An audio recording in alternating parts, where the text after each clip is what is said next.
नमस्कार दोस्तों, जय हिंद, वंदे मातरम। जैसा कि आपको पता है कि यूपी ट्रिपल पेट के एग्ज़ाम को लेकर पूरा सिलेबस हम कवर कराने वाले हैं दोस्तों। उसी क्रम में ये हमारा वीडियो दूसरा है, वैदिक संस्कृत। इसके पहले हमने हड़प्पा संबंधित एक वीडियो अपलोड कर दिया है। इसी वीडियो के डिस्क्रिप्शन में उसका हम लिंक दे देंगे, आप लोग उसको भी देख लीजिएगा।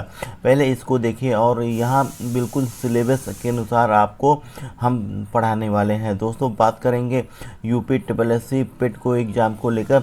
इससे संबंधित अगर आपने फॉर्म भर रखा है तो यहाँ पर आपको एक लाल कलर का आइकॉन दिख रहा होगा, इस पर क्लिक कर दीजिए और बेल आइकन को ज़रूर प्रेस कीजिए दोस्तों। इसके बाद हम चालू करते हैं अपना वीडियो और देखते हैं कि आप लोग दोस्तों यहाँ से देख लीजिए। पूर्व वैदिक काल या ऋग वैदिक काल का समय किसे माना जाता है। दोस्तों आपको हम बता दें कि ये समय आपको 1015 मतलब 1500 ईसा पूर्व से 1000 ईसा पूर्व तक माना जाता है। और इसके बाद हम लोग बात कर लेते हैं उत्तर वैदिक संस्कृत का काल कब माना जाता है, तो इसे 1000 से 600 ईसा पूर्व दोस्तों तक माना जाता है। पहले वाला 1500 से 1000 ईसा पूर्व और दूसरा वाला यहाँ पर उत्तर वैदिक काल 1000 से 600 ईसा पूर्व। दोस्तों बात करेंगे आर्य शब्द का अर्थ क्या होता है। आर्य शब्द का अर्थ कई बार आपकी परीक्षाओं में आया हुआ है। श्रेष्ठ कहते हैं या कुलीन इसका मतलब होता है। इसके बाद हम लोग बात कर लेते हैं कि यहाँ पर किस वेद में प्राचीन वैदिक युग की संस्कृत के बारे में सूचना मिलती है, तो यहाँ पर आपको हम बताते हैं यहाँ पर ऋग्वेद आपका सही आंसर हो जाएगा। वेदों की संख्या कितनी है सबको पता है, 4 है। इसके बाद हम लोग बात कर लेते हैं कि ऋग्वैदिक आर्यों का मुख्य व्यवसाय क्या था। पशुपालन मुख्य व्यवसाय था। और दोस्तों ये आपको हम बता दें कि हमारे भारत में जो प्रयुक्त शब्द सत्यमेव जयते हैं, ये कहाँ से लिया गया है, किस उपनिषद से लिए गए हैं, तो मंडकोप उपनिषद से लिए गए हैं दोस्तों। बहुत बार क्वेश्चन आया हुआ है आपकी परीक्षाओं में। भारतीय संगीत का आदि ग्रंथ कहाँ किसे माना जाता है, ये भी क्वेश्चन कई बार आपकी परीक्षाओं में आया हुआ है। सामवेद को माना जाता है। सामवेद संस्कृत संगीत का आदि ग्रंथ माना जाता है। इसके बाद हम लोग बात कर लेते हैं आगे। तो यहाँ पर देख लीजिए कुछ प्रमुख दर्शन और उनके प्रवर्तन के बारे में यहाँ पर जानकारी दी गई है आपको। पहले हम लोग दर्शन देखेंगे, उसके बाद प्रवर्तक देखेंगे दोस्तों। यहाँ पर पहला है सांख्य का कपिल, इसके प्रवर्तक हैं। न्याय के गौतम हैं और चारवाक के यहाँ पर चारवाक ही हैं। और योग के पतंजलि हैं। इसके बाद पूर्व मीमांसा के जैमिनी हैं और उत्तर मीमांसा के बादरायण हैं दोस्तों। यहाँ पर हम लोग आगे देख लेते हैं कि इसके बाद हम लोग ये वीडियो आप लोग पूरा देखिएगा दोस्तों। इसके बाद हम लोग देख लेते हैं कि एक सेकेंड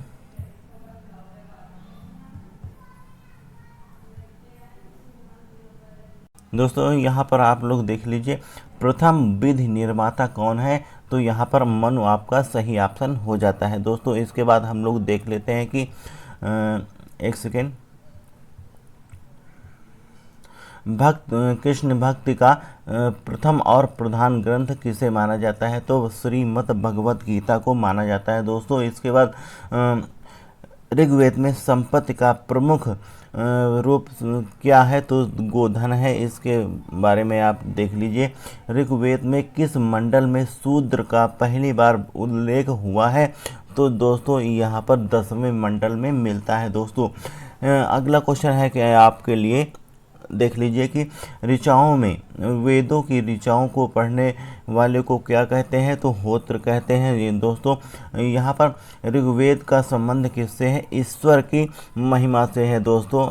इसके बाद आप लोग देख लीजिए कि ऋग्वेद में कितने मंडल हैं। ऋग्वेद में कितने मंडल हैं, कई बार क्वेश्चन आया हुआ है। यहाँ पर 10 और ऋग्वेद में कुल सूक्तियाँ कितनी हैं, 1028 हैं। और इसके बाद में ऋग्वेद की कुल ऋचाएँ कितनी है? 10,580 हैं। ऋग्वेद में इंद्र के लिए ऋचाएँ कितनी हैं? तो यहाँ पर 250 है। ऋग्वेद में अग्नि के लिए ऋचाएँ कितनी हैं? 200 हैं। सबसे पुराना ग्रंथ कौन सा है? ऋग्वेद यहाँ पर आपका सही ऑप्शन हो जाएगा। सबसे पुराना वेद। ये क्वेश्चन कितनी बार आया हुआ आप लोग देख लीजिए दोस्तों। इसके बाद हम लोग बात कर लेते हैं कि किस वेद में वर्ण का सर्वप्रथम उल्लेख मिलता है? तो यहाँ पर इसका भी आंसर आपका ऋग्वेद हो जाएगा। भारत का सबसे प्राचीनतम ग्रंथ कौन सा है? वेद है दोस्तों। सबसे प्राचीन धर्म ग्रंथ कौन सा है? तो वेद है दोस्तों। अथर्व का अर्थ क्या होता है? पवित्र जादू। इसका अर्थ होता है पूर्व मीमांसा दर्शन के प्रतिपादक कौन है? जैमिनी है। आपको पीछे हम बता चुके हैं। और इसके बाद सबसे प्राचीन पुराण कौन सा है? मत्स्य पुराण सबसे प्राचीन पुराण है दोस्तों। इसके बाद हम लोग देख लेते हैं कि ब्राह्मण ग्रंथों में से सबसे प्राचीन कौन सा है? तो शतपथ ब्राह्मण होता है दोस्तों। यजुर्वेद का ये ब्राह्मण ग्रंथ है दोस्तों, शतपथ ब्राह्मण। और इसके बाद वर्ण व्यवस्था से संबंधित पुरुष सूक्त मूलतः पाया जाता है, तो ऋग्वेद में ये पाया जाता है दोस्तों।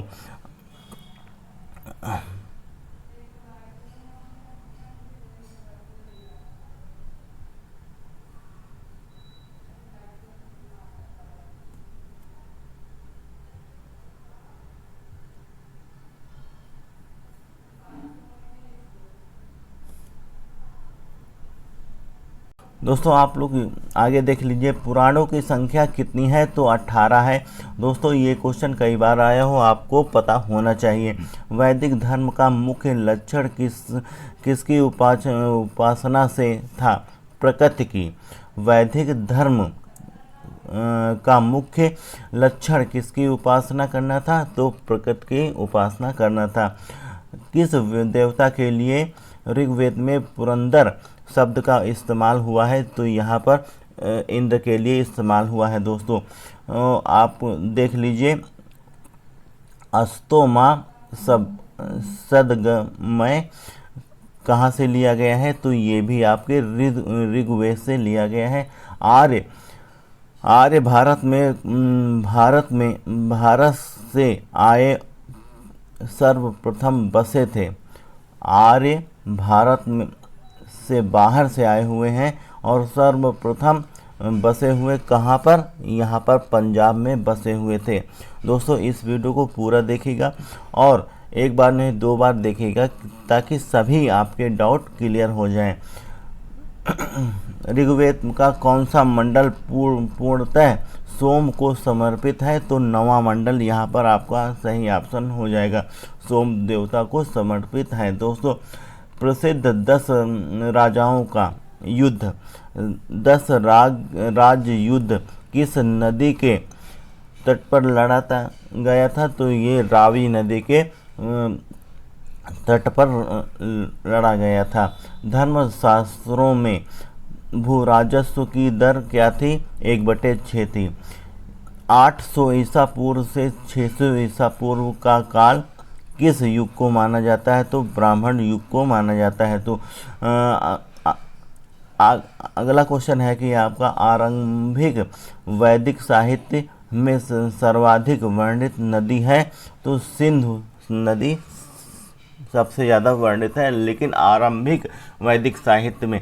दोस्तों ये वीडियो आपको कैसा लगा? चैनल को ज़रूर सब्सक्राइब कीजिएगा, क्योंकि यहाँ पर पूरा सिलेबस हम आपको कवर कराने वाले हैं। इसके अलावा हम मैथ का भी व्हाइट बोर्ड पर आपको पढ़ाने वाले हैं। इसके अलावा जितने भी पिट के टॉपिक हैं बारी बारी से हम आपको पढ़ाने वाले हैं। वीडियो आपको कैसा लगा हमें कमेंट कर ज़रूर बताइएगा। जय हिंद, वंदे मातरम।